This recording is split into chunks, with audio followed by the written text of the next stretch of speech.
7th video for the series of FPSC preparation. And in last video, I think we have discussed about the pants, right?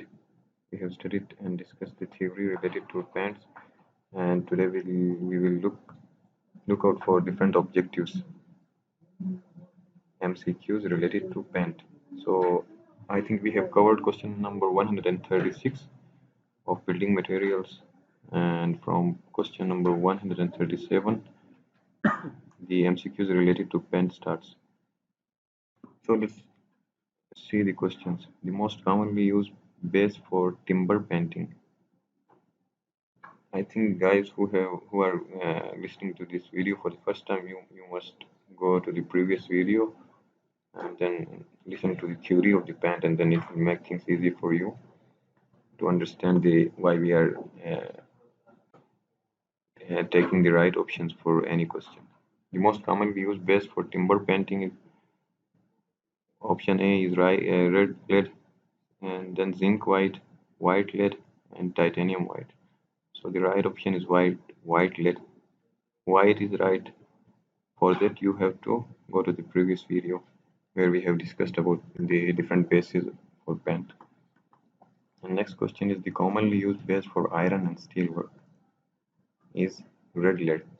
Actually, there are different kind of bases, and each base has their own function for different kinds of items, like either it is wood, steel, it's timber, it's concrete. It depends upon the item. So the right answer for iron and steel work is red lead. And the next question is a volatile substance added to paint to make its application easy and smooth is known as solvent. Actually, we have discussed all these things in previous video about paint. What is paint? What are different constituents in the paint? Like pigment is there to provide color, binders are there, and different ingredients of latex paint, solvents, vehicles. We have discussed all those things in the previous lecture. So you have to go through the previous lecture, then things will become easier for you to understand. The next question is most commonly used solvent in oil paint is for me, actually, the right answer is turpentine. I will show you the proof, but in this book of Agor, they have given the option petroleum. I don't know why, but for me, the right option is turpentine, the most commonly used solvent in oil. Let me show you the answer for that. Solvent. Yep. See there, turpentine. Turpentine is the traditional solvent used in oil painting, right? So for me, the right option is turpentine, most commonly used solvent. The next question is turpentine oil is used in pants as a dryer. This is right. The turpentine oil is used as a dryer in the pant. But the next question, linseed oil. Actually, we use linseed oil as a vehicle in pant, not as a dryer. But again, in this book, the author has given the right option as a dryer. I think vehicle is the right option, as we have discussed in the previous class. Linseed oil, see here. Yeah, this linseed oil is vehicle, not dryer. So these two questions are problems. You can Google it. If you are not satisfied, you can go through the Google and see it out. So next question, question number 142. Doco is one of the patent form of, this one is right, cellulose pants. Actually, Doco is a brand. Doco has different kind of pants available. It includes emulsion pants, bitumen pants, plastic pants, aluminum pants, but the pant which is in patent form is cellulose pant, right? So the right option is option number C, cellulose pants. Varnish is a transparent and semi-transparent solution of resinous substances in all of the above. Varnish is available in all of these substances like alcohol, turpentine, and linseed. The most important constituent of an oil paint is, it's obvious that the constituent for any kind of paint, the important constituents are thinner pigment, vehicle base, and so the option is all of the above. Next question is the most important constituent of varnish. Again, in varnish, we use solvent, dryers, and resins, right? So all these three options are correct because all these three are the important constituents of a varnish. The next question is the prime coat is given to steel work with. For that, the right option is option B, a mixture of white lead and lead paint. For steelworks, the prime coat, the first coat we used to do, we will mix up the white lead and lead paints together for the prime coat. Option D, like cement paint, it is absolutely irrelevant to the question because steelworks have nothing to do with cement paints and special paints. So the right option is option B. And the next is the base material for distemper is obviously for distemper we use chalk as a base, right? And then the commonly used drying oil for oil paint is acetate of lead. Distemper is a paint consists of powdered chalk, pigments, and water. A waterproofing agent, a paint consisting of colored cement and water, a drying agent. Distemper is not a drying agent. This is wrong. A paint consists of colored cement and water. This one is wrong too. And a waterproofing agent. Actually, waterproofing agent is bitumen paint, right? So option A is a paint consisting of powdered chalk, pigments, and water. So the right option is option A, which is a paint. Distemper is a paint which consists of powdered chalk, pigments, and water. And the next question is plastic asphalt. What is plastic asphalt? Plastic asphalt is a mixture of cement and asphalt. When we mix the cement with asphalt, there is called plastic asphalt. The French polish. French polish is a spirit varnish. Deco paints are actually I am again confused in this question that deco paints are actually available in all kinds of paint. Deco is uh, a company or a brand which has all kind of paints like plastic paint is also available in deco brand. Emulsion is also available cellulose, bitumen, and oil paints. But they have mentioned oil paint as the right option. So there should be another option like all of the above. All of the above are correct for me, but you can look for this on Google. Asbestos. Asbestos is a corrugated sheet used for roofing. This one is right. An incombustible fireproof material. This is right too because asbestos paint is the paint which we use wherever we need fireproofing. So, and third option is an organic substance. Asbestos is obviously an organic substance. And next option is a bad insulator for sound and heat. This is a negative point of asbestos that it is bad insulator for sound and heat. So all of the above options are correct. Next question is related to fiberglass retains heat longer. Fiberglass is the property that it retains the heat for longer time and it has a higher strength to weight ratio. The weight to strength to weight ratio of fiberglass is much higher and is shock proof and fire retardant proof. And another property of fiberglass is that it doesn't decay. So all of the properties are related to fiberglass. So we can select option E, which is all of the above.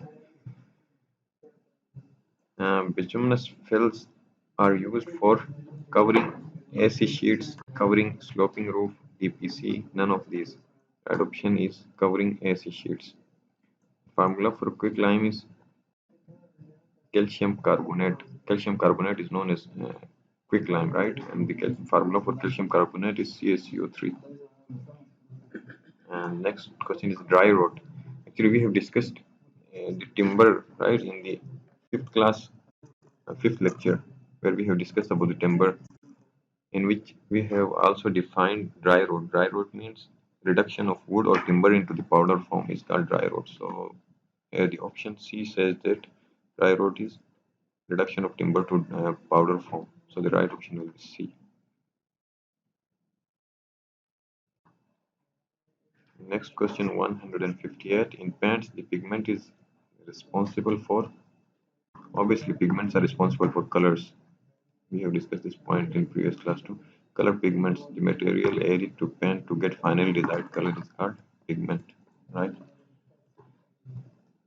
Uh, Next question, the pigment used in paint for corrosive resistance is red lead, because we use red lead when we are doing painting on steel work, right?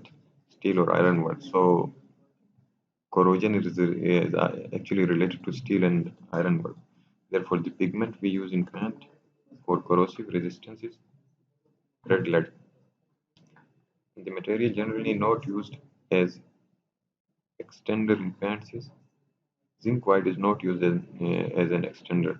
Actually, we use gypsum, tale, and powdered silica as extenders in paints. But zinc white is actually a base, right? Zinc white is base. We use zinc white as a base, not as an extender. The commonly used color pigment in paint is actually all of these are examples of color pigments. Color pigments are like lamp black, bone black, graphite, Indian red, chromium yellow, and many other examples of color pigments. So the options included here: embers, carbon black, iron oxide, lamp black, all these are color pigments. So the option is correct option is all of the above. The commonly used thinner in oil paints is in oil paints we use both turpentine and naphtha as the thinners. Commonly used thinner in all of the above options are correct, because in lacquer paints we use alcohol as a thinner. In cellulose paints we use ethyl acetate as a thinner. In oil paints we use naphtha as the thinner, and in distempers we use water as the thinner. Lacquer paints are generally applied on structural steel. This option is right. We use lacquer paints on structural steels and are more durable as compared to enamel paints. These are more durable as compared to enamel paints.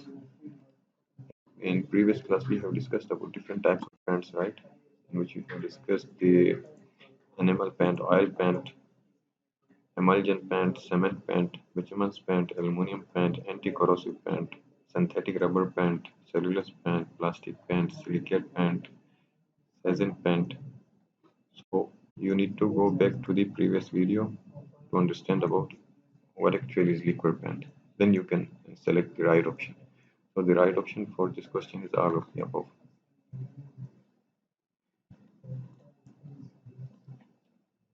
164. Next question is 165. Spirit varnish generally consists of oil wax and alcohol wax and turpentine, pigments and synthetic resin, spirit and slags. So the option D for this one is right. Oil varnish generally consists of resin, oil, and turpentine. Varnishes actually contains resins, oil, and turpentine. Wax has nothing to do with varnishes.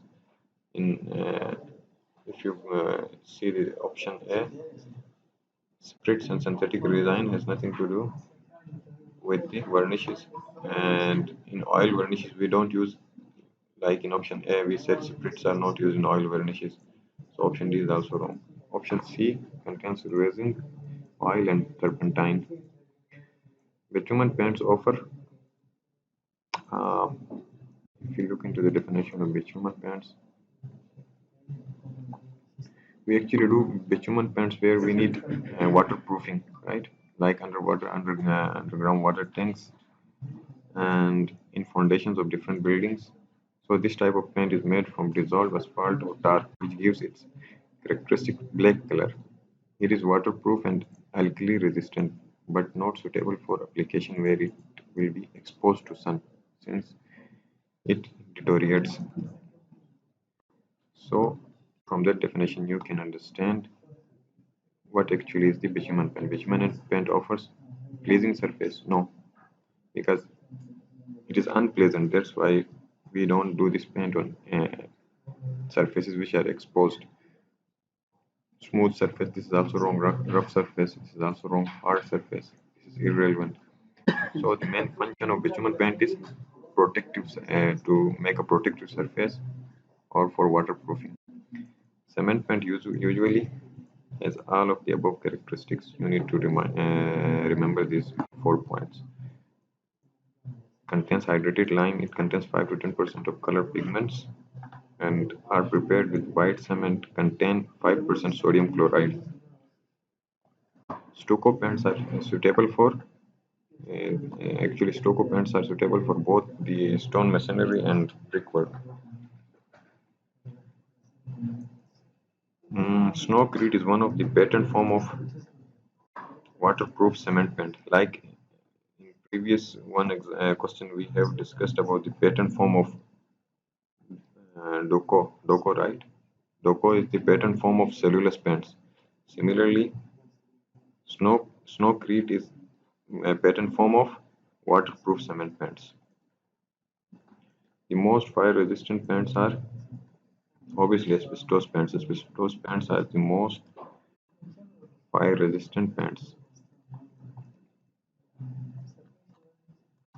Again, the point is that you guys need to go back to the previous video and listen to the discussion we did about paints. We have discussed different type of paints with examples and different constituents used for paint. Okay, next question is priming consists of 1 part of white lead, 8 parts of chalk, and 4 parts of twice boiled linseed oil. 8 parts of white lead. Actually, priming, the main body or main component is the base, right? In any kind of paint. And for priming, the base is chalk. So chalk should be has the highest proportion in the paint. So one part of white lead and 8 parts of chalk. And here he's saying 1 part of chalk. This is wrong because chalk cannot be 1 part because this is the base of the paint. So base should contain most weightage as compared to the other components.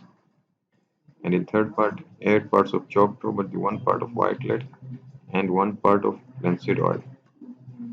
And in this first option, 4 parts of twice boiled linseed oils. So the option A for priming consists of 1 part of white lead, 8 parts of chalk, and 4 parts of twice boiled linseed oil is correct option. Water paint is a whitewashing color wash distemper whiting. Actually, in common words, we use distemper, right? Distemper can be called as whitewash, color wash, whitening, or water paint. These are actually different names of single process. So all of the above are correct. And pick up the correct statement from the following. Blistering may be cured by applying water paints, finished with oil paint dried with a little copal varnish. Cracked paints may be cured by removing paint and then giving a fresh coat of paint. And actually this is right because cracked paints may be cured by removing paint and then giving a fresh coat of paint, right? And the option C is crawling paints may be cured by sand preparing the surface and giving a fresh coat with plenty of terps. So all of the above options are correct.